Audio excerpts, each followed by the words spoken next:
Topic है, नया topic, बहुत इंटरेस्टिंग टॉपिक है आयन। जब भी एटम में से एटम जो होता है न्यूट्रल होता है और जिसके ऊपर चार्ज होगा निगेटिव या पॉजिटिव तो वह आयन कहलाएगा। ठीक है, ठीक है। जैसे कि सोडियम आयन है ना, और मैग्नीशियम आयन, और ये क्लोरीन आयन। ठीक है, ये निगेटिव पॉजिटिव चार्ज है। ठीक है, टू टाइप ऑफ आयन होते हैं, कैटायंस और एनायंस। ये पॉजिटिव, ये निगेटिव। ठीक है, ये आपको ध्यान रखना है। टू टाइप के होते हैं, पॉजिटिव निगेटिव। अगर सोडियम है, एक इलेक्ट्रॉन लूज करा इसने तो ये प्लस बन गया, सोडियम आयन बन गया। ठीक है, ये सोडियम एटम है, सोडियम आयन। ठीक है, बन गया। तो एक cation contain less than normal electron. ठीक है, इसमें इलेक्ट्रॉन इससे कम है, यह हमेशा ध्यान रखने हैं कि इलेक्ट्रॉन लूज करेगा तब बनेगा, तो इलेक्ट्रॉन कम हो जाएंगे। और हमें ये मालूम है कि इलेक्ट्रॉन और प्रोटॉन ये बराबर होते हैं हर उसमें एटम में। अरे जब इलेक्ट्रॉन ज़्यादा हो जाएंगे तो चार्ज निगेटिव आ जाएगा, और जब प्रोटॉन ज़्यादा हो जाएंगे तो चार्ज पॉजिटिव आ जाएगा। इलेक्ट्रॉन लूज करेगा तो पॉजिटिव चार्ज फालतू आएगा। ठीक है, इलेक्ट्रॉन गेन करेगा तो निगेटिव चार्ज फालतू आएगा। ठीक है, all the metal elements are cation. All metals ion are cation, और किसे छोड़ के? हाइड्रोजन और इन्हें छोड़ के, ये नॉन मेटल है। ठीक है, हाइड्रोजन आयन और अमोनियम आयन, ये दो चीजें छोड़ के। ठीक है, ये नॉन मेटल है, ये दोनों। ठीक है, ऑल मेटल आयन और कैटायन, क्योंकि मेटल जो है इजीली इलेक्ट्रॉन को रिमूव कर देती है अपने से। ठीक है ना। पॉजिटिव चार्ज इसलिए आ जाता है कि इलेक्ट्रॉन कम होंगे तो प्रोटॉन बढ़ जाएंगे, प्रोटॉन बढ़ेंगे तो उसका चार्ज पॉजिटिव ही बढ़ जाएगा चार्ज। ठीक है, अब मैं आपको समझा रहा हूँ किस तरह से बढ़ेगा।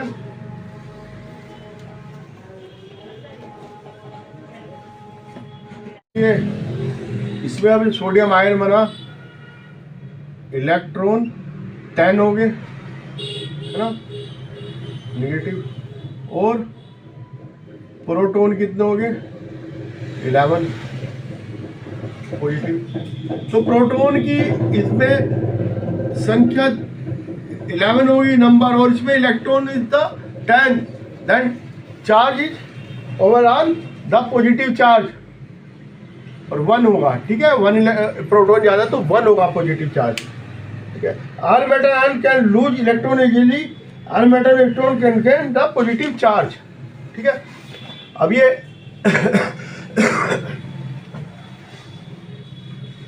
जो ये एक इलेक्ट्रॉन लगाया तो ये मोनो। ठीक है, 1 यूनिट कैटायन, एंड 2 इलेक्ट्रॉन निकाल लेंगे, जैसे Mg+2, तो ये हो गए, है ना, 2 यूनिट कैटायन, 2 यूनिट चार्ज है इसके ऊपर पॉजिटिव, और एल्युमिनियम प्लस प्लस प्लस, ये 3 है, 3 यूनिट पॉजिटिव चार्ज वाले कैटायन, है ना।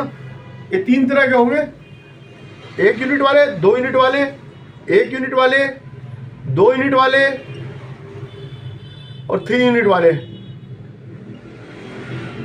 अब लिथियम जो है वो चार्ज होने के कारण जो है वो पॉजिटिव चार्ज वो इलेक्ट्रॉन को इजीली त्याग देती है, तो वो बैटरी में यूज होती है। मोबाइल वगैरह की बैटरी में लिथियम का यूज होता है, लिथियम की बैटरी बनाई जाती है। ठीक है, और 3 से ज़्यादा इलेक्ट्रॉन ये नहीं निकाल सकते क्योंकि बहुत एनर्जी की जरूरत पड़ती है 3 से ज़्यादा इलेक्ट्रॉन निकालने के लिए, इसलिए 3 इलेक्ट्रॉन ज़्यादातर निकाल सकते हैं, इससे ऊपर नहीं निकाल सकते। ठीक है, अब आ जाओ निगेटिवली चार्ज। ये तो कैटायन के बारे में बताया था, अभी एनायन। एनायन क्या है? निगेटिव चार्ज है। एटम जो है निगेटिव चार्ज हो जाता है क्योंकि इलेक्ट्रॉन को एक्सेप्ट कर लेता है। एटम क्लोरीन का एटम है ना, प्लस इलेक्ट्रॉन, तो Cl माइनस है ना, ये क्लोरीन आयन। ठीक है, ये अब एक क्लोरीन का मैं आपको बता रहा हूँ कि इसमें क्या है कि एनायन कंटेन 1 मोर इलेक्ट्रॉन। ये 1 मोर इलेक्ट्रॉन है इसमें, है ना, तो नॉर्मल से एक ज़्यादा है, तो निगेटिव चार्ज इसमें 1 होगा। ठीक है, 1 यूनिट होगा निगेटिव चार्ज। ठीक है, तो एनायन ये इसका ये बन गया। The ion will be non metal are anions. We will now give the reason of negative charge of anion. ठीक है, कैसे देंगे? ड्यू टू द ये मोर इलेक्ट्रॉन देन प्रोटॉन, है ना। इसमें कितने हैं? क्लोरीन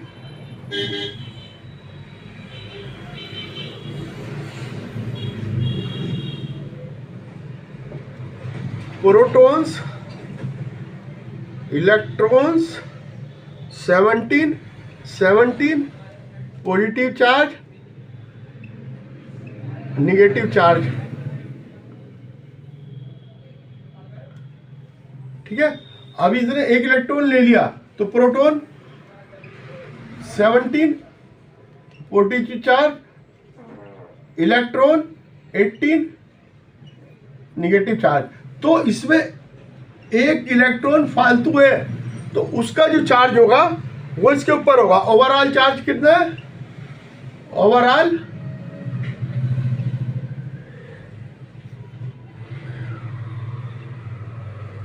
-1। ठीक है, most of the non metal क्या करती है?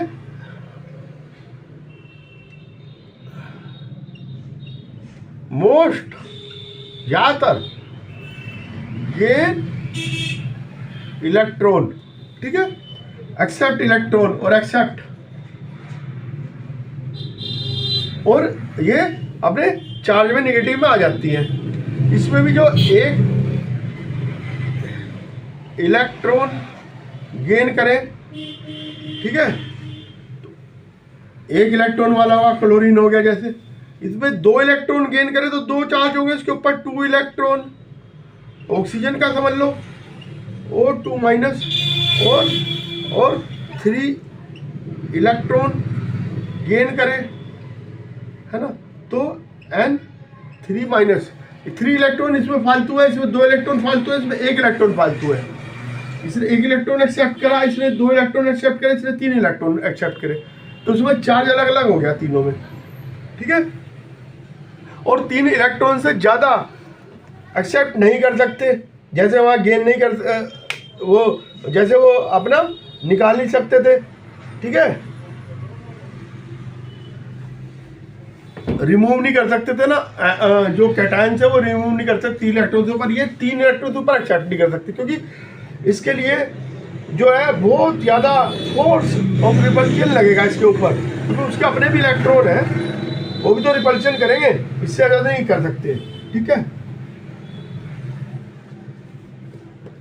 अब मैं आपको बता रहा हूं 2 तरह के होंगे आयनिक कंपाउंड।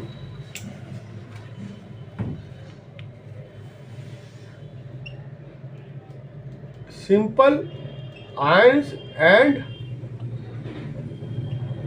कंपाउंड आयन बता रहा हूं, फिर मैं आयनिक कंपाउंड बताऊंगा।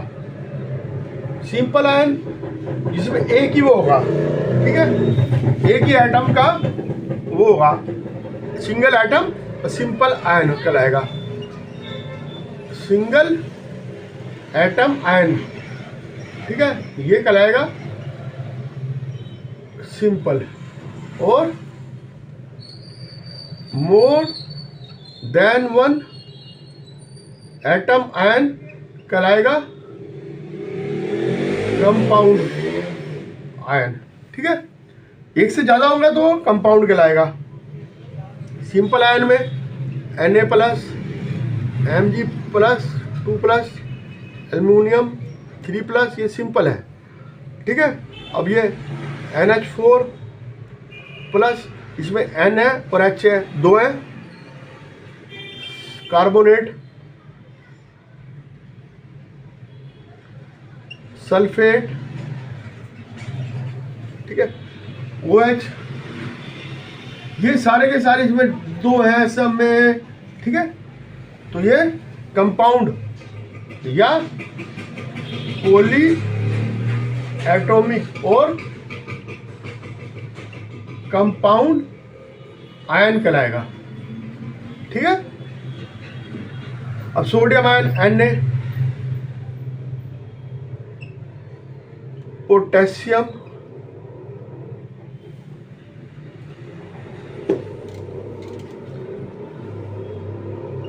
Na, सोडियम का आयन, पोटेशियम के, अमोनियम, इसका Na प्लस के प्लस NH4 प्लस, कैल्शियम का Ca प्लस प्लस, कॉपर का Cu प्लस, ये सेकंड फॉर्म है तो +2 हो जाएगा, अगर ज़्यादा बड़ी फॉर्म हो +3 हो जाएगा, ठीक है। कुप्रस है, क्यूप्रिक हो जाएगा वो, एल्युमिनियम Al +3, ऐसे एनायन समझ लो, chlorine, bromine, hydroxide, OH minus, Br minus, Cl minus, nitrate, NO3 minus, sulphide ion S2 minus, है ना, sulphate SO4 2 minus, phosphate PO4 3 minus, इस तरह से होंगे। ये एनायंस हो गए, कैटायंस हो गए, ये कॉमन, ये आपके स्टडी में यूज होंगे तो आपको थोड़ा याद करने पड़ेंगे, ठीक है। सिंपल है, कोई दिक्कत नहीं, ठीक है। अब इससे आगे आ जाओ, हम जो EEG करते हैं, इलेक्ट्रो इंसेफेलोग्राम जो करते हैं, EEG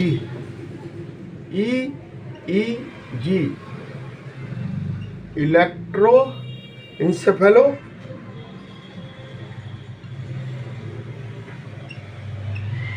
इंसेफेलोग्राम, ग्राम मतलब स्ट्रेन। ये जो EEG करते हैं ब्रेन की, ये सोडियम और पोटेशियम पे डिपेंड करती है, ठीक है। Na एंड K, ये इन आयन पे डिपेंड करती है, ठीक है। इससे हम ब्रेन का देख लेते हैं कि किस तरह से नर्वस सिस्टम काम करता है, ठीक है। अब आयनिक कंपाउंड,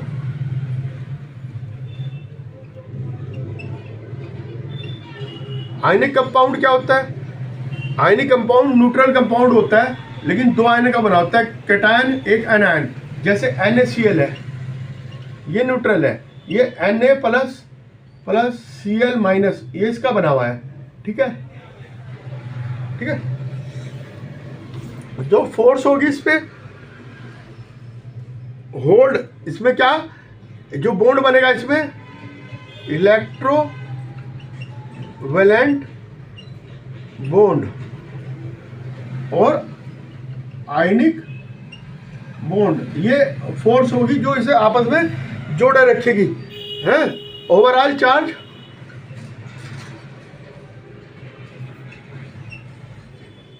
जीरो, ठीक है।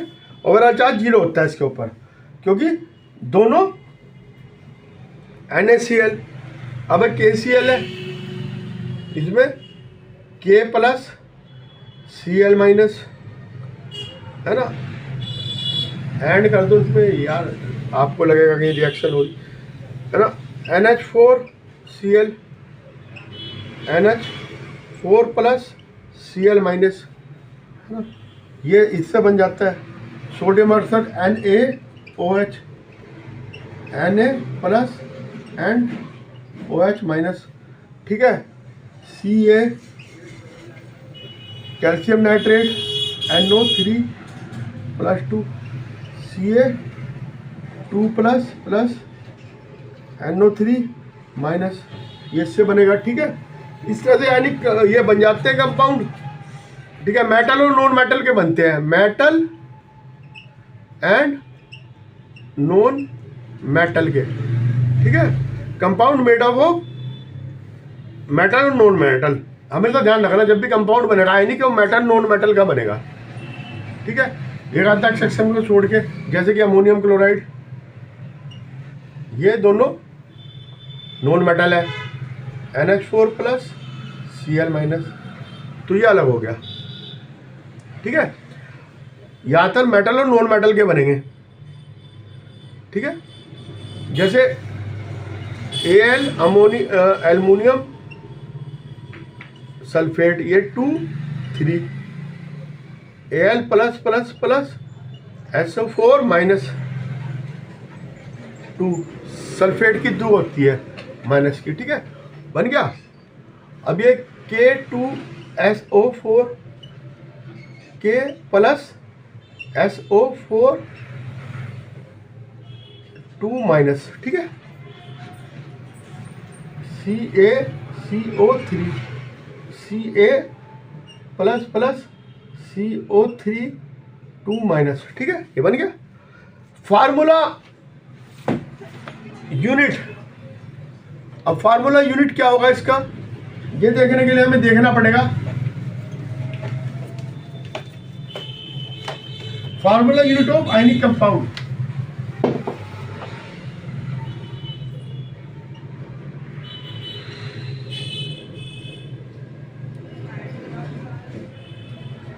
अब ये पता है हमें, जैसे NaCl है, हमें पता है NaCl है, लेकिन इतने बड़े बड़े क्रिस्टल मिलते हैं, इसका मतलब कि ये न्यूट्रल होगा, वो पूरा का पूरा, उसमें जितने Na होंगे उतने Cl होंगे, ठीक है। और ये किससे बनता है, Na plus plus Cl minus और Cl माइनस, ठीक है।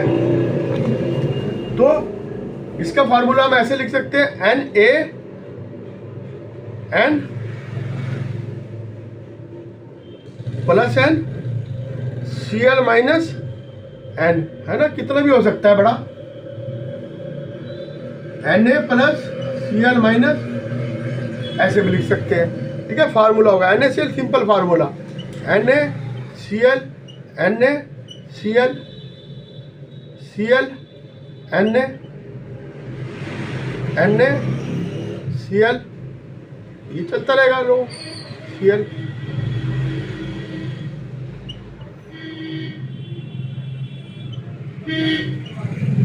ये इस तरह बन जाएगा।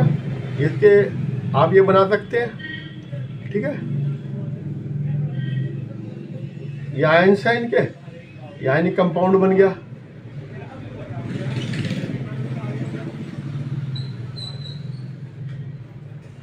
इस तरह बन जाता है, ठीक है, बड़े से बड़ा हाईली क्रिस्टल बन जाएगा इस तरह से। The simple combination of ion produce by electrical neutral unit, electrical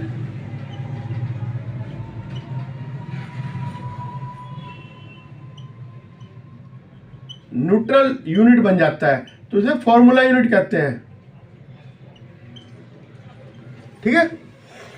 the simple combination of ion is produce electrically neutral unit card the, ठीक है, ये बन जाएगा ऐसे NH4 होल ट्वाइस SO4, ये सारे ऐसे बन जाएगा। फार्मूला मास क्या है, एक कार्बन 12 का जो एक उसका मास होगा, एक यूनिट का कितना होगा, 1/12, तो जो इसके बराबर होगा उसको फार्मूला मास कहेंगे। The formula mass of ionic compound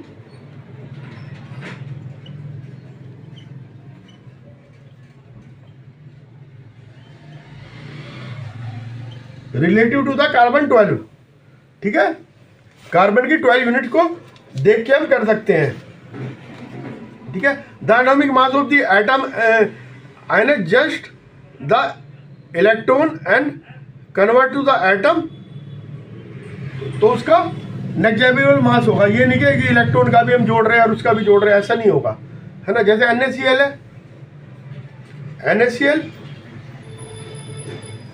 NaCl, और Na कितना है 23 U होता है, 33.5 U होता है क्लोरीन का।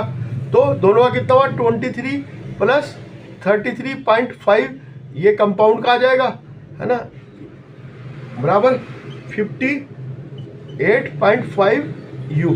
ठीक है, हो गया। तो ये सिंपली निकल जाता है ना। हम हाइड्रोजन के उसमें नहीं लेते कि यूनिट तो हाइड्रोजन चाहिए, लेकिन वो बहुत छोटा मॉलिक्यूल, उसमें क्या है कि इलेक्ट्रॉन है और उसमें प्रोटॉन नहीं है, ओ सॉरी न्यूट्रॉन नहीं है उसके अंदर, तो नेग्लिजिबल मास है उसका।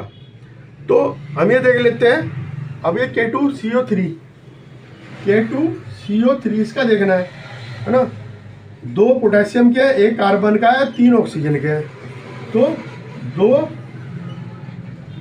गुना 39 plus 12 plus 3 into 16 equal to 138 unit आ गया, है ना, एटॉमिक मास यूनिट आ गया। कार्बन 12 के रिलेटिव में देखेंगे हम, ठीक है, तो सिंपली जोड़ देंगे तो उसका निकल आएगा। ठीक है, जैसे सोडियम का अलग रखा, उसका अलग रखा, वो ही कहलाएगा जो उसके एटॉमिक मास यूनिट होता है, वही आयनिक मास यूनिट होता है, क्योंकि इलेक्ट्रॉन का नेग्लिजिबल मास होता है, इसलिए सेम होगा वो। ठीक है, इसमें कोई चक्कर वाली बात नहीं कि आप अलग समझो। और आपको कैसा लगा मेरा टॉपिक, मुझे सब्सक्राइब कीजिएगा और लाइक कीजिएगा मेरे चैनल को। Okay bye.